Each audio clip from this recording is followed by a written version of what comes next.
Très heureux de retrouver l'excellent Danny Dubé dans la salle de presse du Centre Bell. Comment ça va, mon ami Danny? Un petit peu d'amertume, moi aussi. Oui, hein? Ah oui, hein? Oui, ben écoute, je te raconte rapidement. Moi, je suis probablement dans la période la plus forte de ma période de mon temps d'entraîneur. Ouais. Et bon, écoute, je je me fais offrir après les Olympiques. J'ai des discussions avec les Nordiques. C'est très très sommaire. À l'époque, c'est avec Marcel Aubu, c'est pendant les Olympiques, etc. Bon. Et finalement, Mark Crawford devient l'entraîneur, etc. Et évidemment, je suis pas dans la sélection pour faire partie du groupe d'entraîneurs. Ce qui est tout à fait normal, tu sais, parce que c'est comme un peu bizarre que je devienne entraîneur adjoint alors qu'on nommait mon nom pour être entraîneur-chef. Mais bon, pour fin juste pour ramener l'histoire où elle doit être. Là, tout ça c'est terminé. À un moment donné, je reçois un téléphone et on m'offre de faire les matchs, c'est l'année du lockout, on m'offre de faire les matchs des Nordiques à TQS. Donc, le premier vrai contrat d'analyste que j'ai eu pour une saison, là, c'était une demi-saison, c'était avec les Nordiques de Québec et TQS. Wow. Je travaillais avec Alain Côté, avec Michel Villeneuve, etc. Ça, c'était mon premier contrat télé. Donc, pour moi, il y a toujours quelque chose avec les Nordiques, il y a toujours une espèce de connexion, même si depuis toutes ces années, je suis très heureux à faire ce que je fais à la couverture du Canadien de Montréal. On a toutes nos petites histoires, tu sais. C'est extraordinaire, Danny. J'en viens pas. C'est la première fois que tu me racontes ça. Je n'étais pas au courant de ce bout-là. Là. Et quand tu parles des Olympiques, c'est bien Lillehammer en Norvège en 94, c'est ça? Okay. Exactement.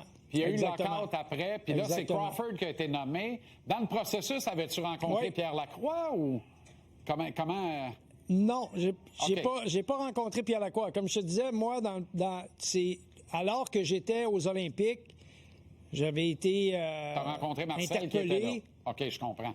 Puis là, Marcel m'a parlé d'aller à Québec.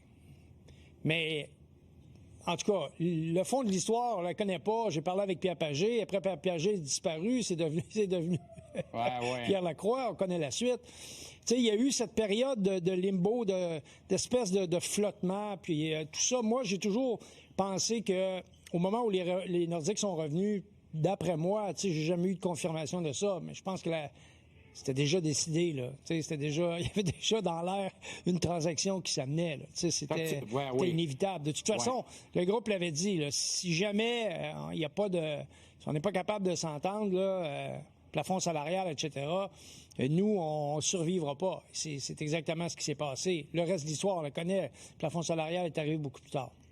Dirais-tu que c'est un rendez-vous historique raté dans ta carrière, Danny? On en a tous, là. Oh, on en a tous, mais tu sais, moi, je pense qu'à un moment donné, la vie t'envoie ce qu'elle doit t'envoyer, puis il faut que tu vives avec ce qui se passe, tu sais. J'étais un jeune entraîneur, je sais pas à ce moment-là si j'avais assez de bagages pour faire, tu sais, aujourd'hui, je pourrais dire oui, là, mais il est trop tard, tu sais, dans le sens où, tu sais, la vie, ça passe vite, là, tu sais, une vie d'entraîneur, c'est très demandant.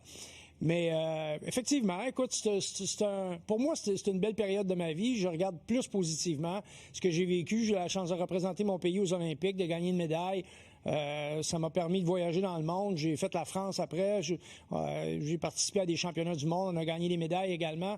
J'ai participé à des aventures, des événements d'envergure, puis on a performé. Donc, pour moi, c'était une belle période. Tu sais, je regarde tout ça avec un certain recul, mais aujourd'hui, de voir, comme c'était au mois de novembre, de voir le chandail des Nordiques, je te jure, c'est comme, wow! C'est venu me chercher, là, tu sais, j'ai dit, wow!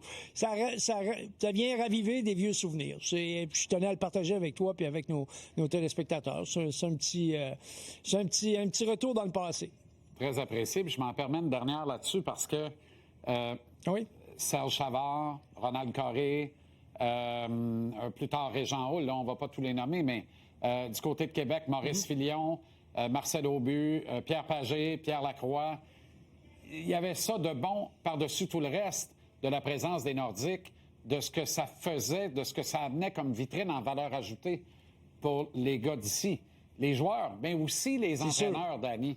C'est juste pour ça qu'il faudrait qu'ils reviennent, tu comprends? Pour qu'on continue, pour que notre excellence continue d'avoir plus qu'une porte possible ici avec le Canadien, mais une deuxième à Québec. Parce que les deux se faisaient compétition. Tu as 2 Frenchies, je vais en avoir 3. Ah, t'en as 3, je vais en avoir 4. C'était extraordinaire, là. Ben oui, écoute, la compétition allait jusque dans le salon des le salon des médias pour savoir lequel avait la meilleure bouffe. Fait que, écoute, c'était partout, là. OK. On a changé d'entraîneur des gardiens. C'est une science que tu connais beaucoup, les gardiens de but. Considérant le dossier de l'équipe, est-ce que c'était nécessaire? Et est-ce que je suis complètement dans le champ quand je dis que c'est une bonne nouvelle, ce changement-là? Pas pour Éric Raymond, mais pour le message que ça envoie. Non. Que la reconstruction, là, c'est une chose, là, mais là, on veut des résultats, puis on les veut maintenant. Oui, bien l'an passé, c'était l'année de la surprise. On s'entend là-dessus. Ouais. Hey, participer aux séries, c'est un bonus. Cette année, c'est l'année des résultats. Actuellement, le Canadien, tu sais, si je regarde la courbe de progression, on est 10 points en avant de ce qu'on était l'an passé. L'an passé, à pareille date, 53 matchs, l'équipe avait 55 points. Légèrement en haut de la barre de 500. Cette année, 65 points. Donc, 10 points de plus en marche vers une saison de 100 points, en termes de rythme, évidemment. L'équipe joue pour 613. Moi, j'aime regarder la situation des gardiens par points mérités.